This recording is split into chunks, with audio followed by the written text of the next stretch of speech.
Cette semaine, dans le Macronomètre, on va parler de la réforme de l'impôt sur la fortune, avec une note pour le gouvernement de 6 sur 10.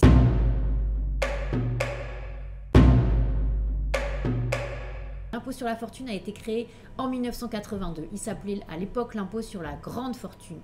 Il a été supprimé ensuite par Jacques Chirac en 86-87 et puis il a été remis en place en 88 par François Mitterrand pour financer le revenu minimum d'insertion. Le but, c'était de taxer à la fois les biens immobiliers et les biens mobiliers, c'est-à-dire les détentions d'entreprises. Alors bon, il y avait des exonérations pour ceux qui étaient à la fois détenteurs d'entreprises et dirigeants de ces entreprises, mais tous les autres qui étaient actionnaires mais n'étaient pas dirigeants étaient taxés. Ce qui a fait que pendant des années, beaucoup d'entrepreneurs ont quitté la France.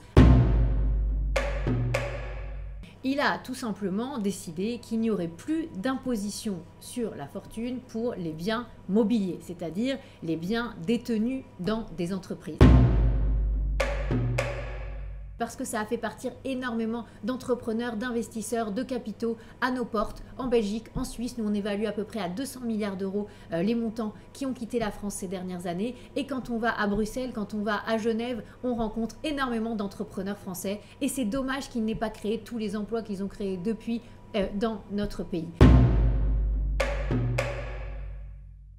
Le législateur n'a pas supprimé totalement l'ISF. Il a conservé l'impôt sur la fortune immobilière. C'est un peu le « et en même temps » d'Emmanuel Macron. On supprime l'ISF, mais en même temps, on garde la taxation de l'immobilier. Mais ça se complique parce que vous pouvez détenir 1,3 million d'immobilier, être assujetti à ce fameux IFI, et en même temps avoir des parts d'actions d'entreprises qui ont fait des placements immobiliers. Et là, il va falloir regarder sur chaque détention si vous êtes ou pas dans la situation où vous devez déclarer des parts d'immobilier dans des entreprises. Le législateur, conscient de cette complexité absolument atroce, est intervenu en disant que si vous avez moins de 10% de détention dans l'entreprise en question, vous n'êtes pas vraiment forcé de déclarer votre détention indirecte de l'immobilier.